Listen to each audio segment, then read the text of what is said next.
pukul 3 habis bola, masuk dengan bersahur. Pukul 3 habis bola, bersahur. Pukul 4 tidur, bangun-bangun pukul 9 malam. Tak, bangun 9 malam tak tidur. Tak, bangun 9 malam, puasanya sah atau tidak? Puasanya sah. Sah puasanya, tapi makruhlah. Kita cakap ni suruh halal sah atau tidak. Dia suruh makruh memang tak ada pahala lah dia. Puasa dia tu hanya dapat lapar dan dahaga lah, dia tak dapat apa-apa. Tapi ada dari sudut kena qada atau tidak? Tak kena qada. Orang yang buat sampai buat maksiat, tak, dia buat daripada pagi, daripada mula subuh tu sampai maghrib dia buat maksiat, betul. Puasa dia batal. Tak batal puasa dia. Kena qada apa? Tak kena qada. Pahala memang tak ada. Tak ada. Orang yang mabuk membatalkan puasa atau tidak? Orang yang mabuk dia batal puasa kalau mabuk dia tu sepanjang hari. Tak, macam pensan juga. Contohnya dia salah ambil ubat ataupun salah minum airnya buka puasa makan turuk. Tak, minum turuk. Jadi mabuk dia. Mabuk ni daripada pagi sampai isyak dia mabuk. Maka puasa hari ni dia tidak sah puasa. Tapi kalau macam orang minum samalah dengan minum air dan sebagainya kan. Tapi kalau dah mabuk dia ni dia sedar dalam masa siang hari tu, dalam mana-mana masa, maka sah puasa. Macam orang masuk dalam pembedahan operation kan. Dia masuk operation yang bius semua. Bius semua ni dia ambil hukum biasa lah. Contohnya dia masuk pukul 10 dalam bilik pembedahan. Maka dia bius semua. Bila bius semua dia biasa lah. Tapi dia keluar balik dia sedar bila. Kalau dia sedar malam, kalau kata dia puasa lah, maka puasanya tidak sah. Tapi kalau dia sedar dalam mana-mana waktu, maka dia sah. Mana-mana waktu siang kan. Tapi kalau bius separuh, tak puasa. Dia dekat bius semua. Dia mengambil tempat orang pensan. Okey. Apakah keuzuran yang mengharuskan berbuka puasa? Apakah keuzuran yang boleh berbuka puasa? Ada 3. Pertama adalah sakit. Sakit ni ada 2. Pertama, sakit yang mengharuskan kita berbuka. Contohnya kalau kita tak makan, kita akan boleh beri mudarat kepada kita. Doktor kata kena makan ni. Tidak, kalau kamu tak makan ubat, kalau kamu tak ambil ubat ni, memang penyakit kamu akan mengebok lah. Jadi kita ambil ubat ni, maka kena makan. Maka hukumnya harus makan. Satu lagi penyakit yang kalau kita tak makan, mati. Makan tak makan, mati. Kalau kamu tak ambil ubat ni, kamu mati. Maka hukumnya wajib berbuka puasa. Wajib kita berbuka puasa. Kalau sakit wajib. Ada sakit kena 2 lah. Tengok pula sakit ni. Jangan sakit gigi. Sakit gigi, bapa buka puasa sakit gigi. Lagi penat, bapa buka puasa sakit hati dengan hospital. Memang tak lihat. Maksudnya sakit ni sakit yang sakit gigi. Mana mati yang betul. Ada dia pendapat Zahiri yang kata itu dah sakit apa tu, sakit gigi ke sakit telinga ke boleh buka puasa. Waktu nampak yang pelik lah. Nampak kita tak boleh buka puasa. Dan orang yang macam ni dia boleh buka puasa, wajib dia kotor balik.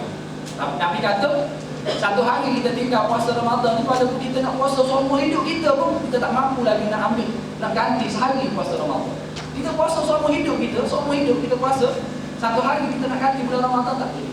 Adalah hadis yang sahih. Jadi kalau kita rasa kita boleh tahan lagi, kita tahan lah.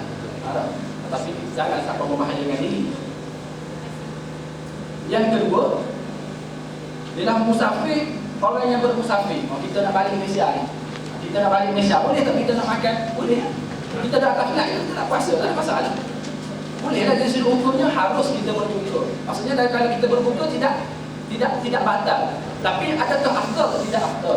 Kalau musafir tidak afdal kita berbuka. Afdalnya kita tidak berbuka. Tapi dari sudut hukum boleh berbuka. Flight awak kat atas flight mau pergi mau makan Arab, boleh makan, tak ada masalah, tak berdosa. Tapi dari sudut itu tak boleh lah. Dari sudut afdalnya tidak afdal kita berbuka. Yang keseterusnya ialah tidak mampu berpuasa. Ini untuk orang yang tidak mampu berpuasa. Orang tua, orang sakit, ataupun orang yang koma di hospital, memang tidak ada harapan harapan hidup, harapan sedar. Jadi dia ni memang tidak mampu dah nak puasa. Ataupun nenek-nenek kita umur 60, umur 70 yang sakit, stop. Maka dia juga boleh tinggalkan puasa dan dia tidak wajib qada. Dia tak wajib qada dan puasa dia tadi ditukar dengan bayar fidyah. Kalau nak kita kata kita ada datuk, nenek yang sakit umur 70 dan dia tak mampu dah nak puasa, maka satu hari puasa Ramadan ni kita kena bagi satu cukup berat. Satu cukup berat ni lebih kurang 675 gram. Satu cukup berat. Ataupun kita bagi, kalau 675 gram berapa ringgit Malaysia? RM2, RM1. RM2. Kita nak beli makanan apa boleh? Dia ambil beli nasi satu bungkus, bagi dekat orang miskin. Dia hanya boleh bagi dekat fakir miskin, tak boleh bagi dekat asnaf lain. Untuk apa? Orang yang tak mampu puasa ni, dia hanya boleh bagi kepada orang miskin saja. Jangan kita bagi kepada boleh bagi kepada orang belajar ni, ashab Ibnu Sabi yang tak boleh. Itu untuk zakat. Zakat dia banyak asnaf dia. Tapi kalau untuk puasa ni dia tak banyak asnaf. Dia hanya fakir miskin saja. Asnaf untuk puasa untuk fakir miskin saja. Jadi kalau kita ada nenek yang tak boleh puasa, ataupun adik-adik kita yang pesan, ataupun yang koma, maka kita boleh buat dua cara. Maksudnya satu hari kita bagi sedekah pada orang satu bungkus nasi. Ataupun kita nak bagi 30 bungkus dulu. Ambillah 30 bungkus nasi ni untuk satu bulan puasa nenek kita yang sakit. Maka boleh. Maka nenek kita ni tak perlu qada lah. Puasa dia telah diganti dengan fidyah. Okey. Kalaulah kata seorang tu memang dia sakit macam tu dah, tiba-tiba dia sembuh daripada penyakit dia, orang yang koma tadi, tiba-tiba takdir Allah dia sembuh, maka bila mana dia sembuh dia wajib qada. Dan seterusnya juga orang yang tidak mampu ialah orang yang hamil, perempuan yang hamil. Maka perempuan yang hamil dia boleh berbuka puasa. Cuma dalam mazhab Syafi'i, mazhab Imam Syafi'i, dia kata dia membezakan orang perempuan yang hamil yang berbuka puasa kerana diri dia. Dia berbuka puasa kerana takut kemudaratan itu kena kepada diri dia, maka dia wajib qada balik. Bila mana dah habis Ramadan dia wajib qada sahaja. Tapi bila mana seorang perempuan itu dia berbuka puasa kerana bimbang, bukan bimbang kepada diri dia, tapi bimbang kepada kandungan dia. Dia berbuka puasa tu kerana bimbang kepada kandungan dia, maka dia kena ganti puasa dan bayar fidyah. Bayar fidyah sejupak berapa? Maksudnya kalau dia berbuka puasa kerana anak dia, ataupun kerana anak yang disusukan, maka dia kena ganti puasa sehari dan bayar sejupak. Tapi pandangan satu lagi tak ada membezakan di antara perempuan yang mengandung tu berbuka puasa kerana diri dia dan kerana anak dia. Tak ada beza. Dalam mazhab Syafi'i dia ada membezakan betul. Okey.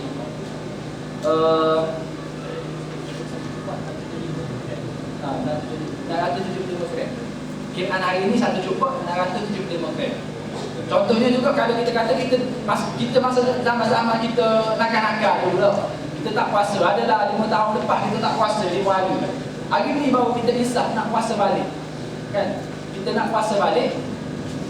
Jadi bila mana kita nak puasa balik, dah 5 tahun lepas. Maksudnya berapa hari kita tinggal? Contohlah kita tinggal 5 hari. Maksudnya kita tinggal 5 hari bila 5 tahun lepas. Hari ni baru nak qada. Maka kita kena wajib qada 5 hari dan kita kena bayar beras 5 kali beras dikali dengan 4. Setiap tahun tu diganda.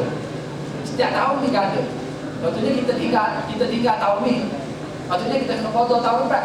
Tahun depan kita tak qada. Orang perempuan yang datang hid kan. Contohnya datang hid dia tinggal puasa 5 hari. Tak. Bulan tu hid dia puasa 5 hari. Tiba-tiba masuk Ramadan satu lagi dia tak ganti lagi 5 hari tadi. Maka dia kena ganti pada lepas pada Ramadan tu dia kena ganti 5 hari dan 5 cukup berat. Mari Ramadan satu lagi dia tak ganti lagi punya 5 ni. Maka dia tetap kena puasa 5 hari dan beras tadi diganda pula 2 kali jadi 10 cukup. Jadi kalau dia yang 5 tahun lepas, maka dikali 4 lah. Maka dia kena 5 kali 4. Kena 20 cukup dan 5 hari pun puasa. 5 hari puasa dan 10 cukup beras. Itu pandangan dalam mazhab Syafi'i. Dan ada pandangan lain yang kata beras itu tidak diganda. Ada juga pandangan ulama yang kata beras itu tidak diganda. Kalau tinggal yang 20 tahun lepas pun, kalau 5 cukup lah, tidak diganda. Tapi dalam mazhab kita benda itu diganda. Diganda. Tengok keadaan lah. Kalau kata kita tinggal tu sikit, tak. Ganda lah. Tak. Tapi kalau kita tinggal dalam umur 60 baru pisah. Kan? Umur 60 bila tak puasa. Start balik itu. Balik itu 15. Maksudnya kalau nak ganda memang tak ada ulah lah. Maka ambil lah. Memang kalau tak ada ulah tak ada duit kan. Jadi ambillah pendapat yang kata tidak untuk ganda. Tapi kalau setakat 5 hari, lepas tu baru 2 tahun, ganda lah jadi 10. Okey. Dah ada api ya? Menentukan bilakah ditentukan puasa ialah pada 29 Syaban. Bilakah ditentukan puasa ialah pada 29 Syaban. Maka di bawah biasalah 29 Syaban ni kita tengok ada bulan. Masa kalau nampak dalam Islam ni dia ada bulan ni dia ada 29 dengan 30 lah, tak boleh lebih. Tak boleh lebih jadi 31 tak ada. 28 pun tak ada dalam Islam. Dia 29 30. 29-30. Jadi hari ke-29 tu kita tengok anak bulan nampak, maka Syaban itu tahun tu jadi 29. Tahun depan tak nampak. Jadi tahun depan Syaban tahun depan jadi 30. Begitu lah. Tapi ada persoalan timbul. Contohlah kita kata dekat Mesir ni nampak dah anak bulan. Jadi kita puasa dah. Dekat Malaysia tak nampak lagi. Tak. Dekat Malaysia tak nampak lagi. Jadi kita dah puasa dah sini. Kan dia pernah berlaku gitu lah. Kita dah puasa dah di Mesir. Jadi di Malaysia tak puasa lagi. Tengah-tengah Ramadan kita balik Malaysia. Bila kita balik Malaysia, kebetulan Ramadan tahun tu Malaysia jatuh pada 30 hari. Kan kita tengok anak bulan juga Ramadan kan. Ada tu Ramadan ni kadang-kadang dia jadi 29, kadang-kadang jadi 30. Katalah tahun tu di Malaysia Ramadan jadi 30 hari. Kita dah puasa lebih dah sehari. Jadi kita kena jadi puasa kita 31. Macam mana kita dapat? Adakah hari raya tu kita hari ke-30 Ramadan di Malaysia kita raya tu? Kita dah raya tu Malaysia. Apa ni? Kita puasa apa sehari? Apa ni macam mana? Hukum dia wajib kita ikut negara. Wajib ikut negara. Wajib ikut negara. Kena 31 lah. Takdir. Okey, itu masalah pertama. Masalah kedua, kalaulah kita kata kita duduk Mesir tak puasa lagi, tapi Malaysia puasa dah sehari. Kan? Kita pun balik Malaysia. Kita balik Malaysia, takdirnya tahun tu Malaysia puasa 29 hari. Maksudnya hari raya tu kita baru puasa 28 hari balik. Kan 28 hari. Malaysia puasa 29, tapi kita puasa lambat sehari daripada dia. Jadi dia jadi 28. Jadi adakah hari raya tu kita kena puasa lagi? Sebab dalam Islam ni dia ada 28 dengan 30 sehari. Ada 29 dengan 30. Jadi adakah kita kena orang bukan raya lah ke? Kalau tak raya ni, tak ada raya ni satu hari dah cukup. Tak boleh kan? Kita wajib ikut negara, tapi kita kena qada satu hari lagi. Wajib qada. Sebab dalam Islam dia tak ada kurang daripada 29.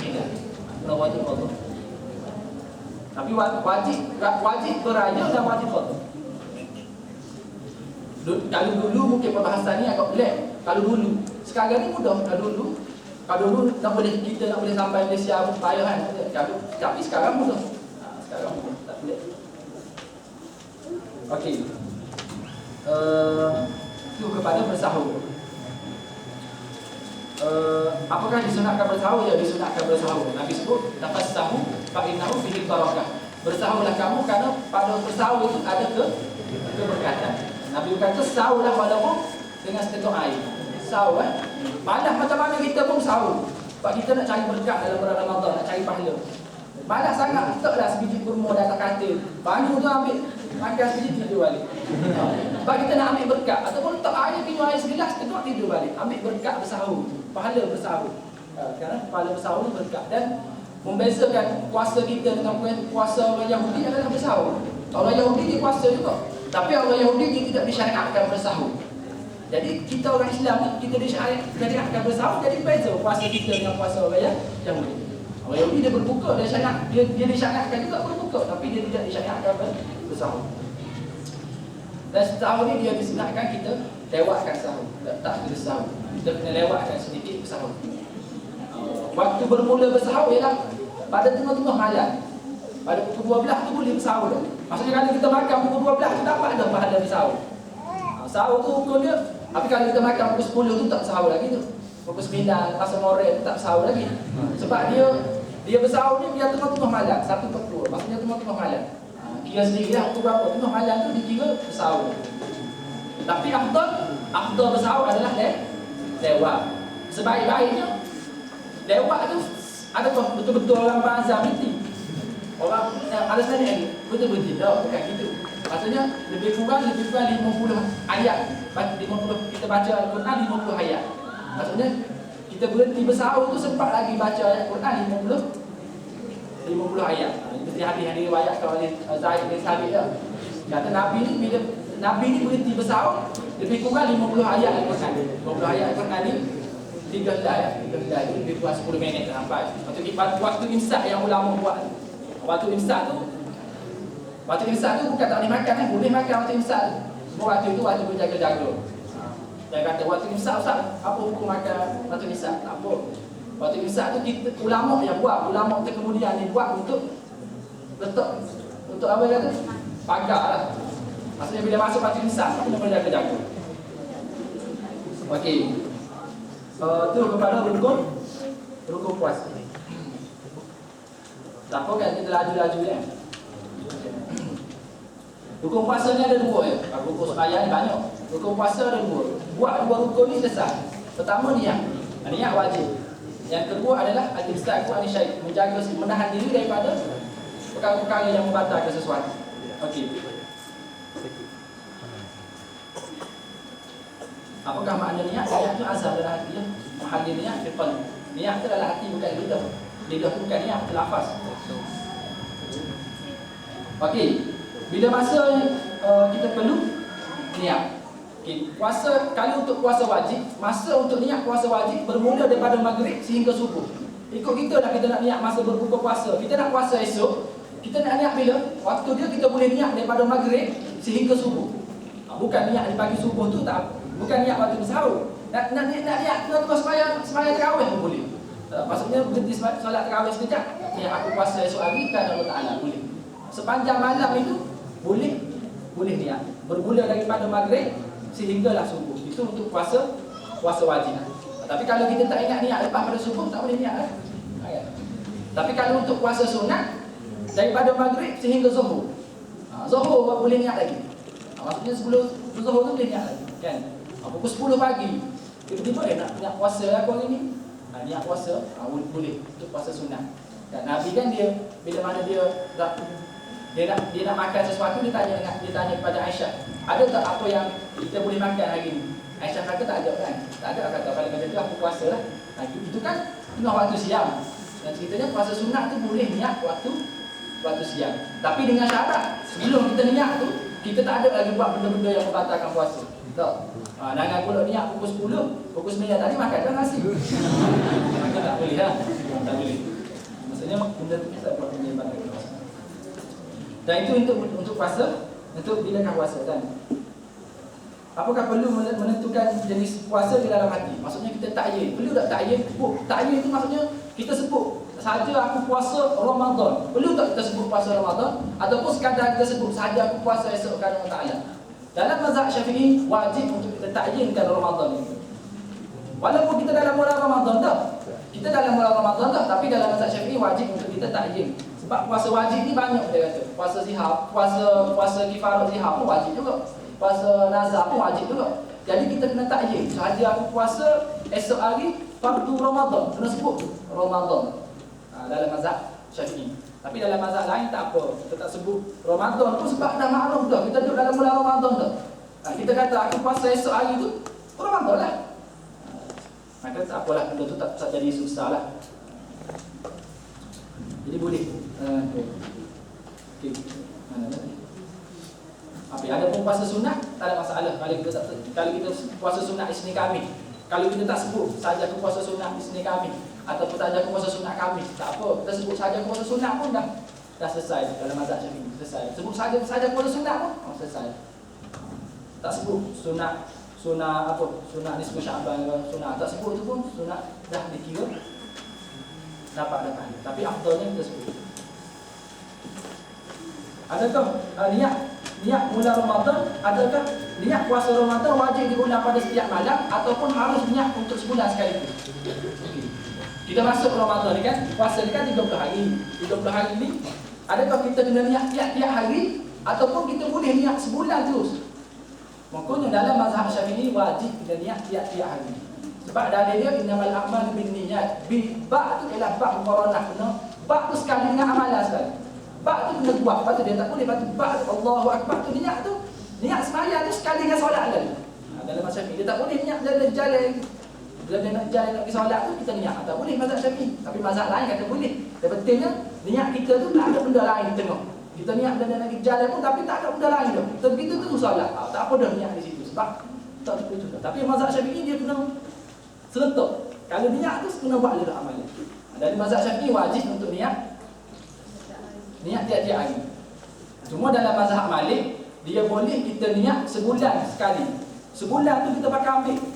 Pukul apa kata? Ambil. Pakai saja aku puasa Ramadan sebulan di bulan Ramadan. Saja aku puasa sebulan di bulan Ramadan kerana Allah Ta'ala. Bila niat ni? Niat ni pada malam 1 Ramadan. Malam 1 Ramadan tu kita boleh niat sebulan. Sebulan tu. Itu mazhab Malik. Jadi ulama mutaakhirin dalam mazhab Syafi'i kata kita boleh gabungkan dua pendapat ini. Gabungkan macam mana? Masuk 1 Ramadan, masuk hari 1 Ramadan kita pun terus niat. Saja aku puasa sebulan di bulan Ramadan kerana Allah Ta'ala. Tapi tiap-tiap hari bulan Ramadan tu kita buat, kita niat pula. Esok niat pula. Lusa niat pula. Kena niat tiap-tiap hari. Tapi kalau niat sebulan tu niat dah.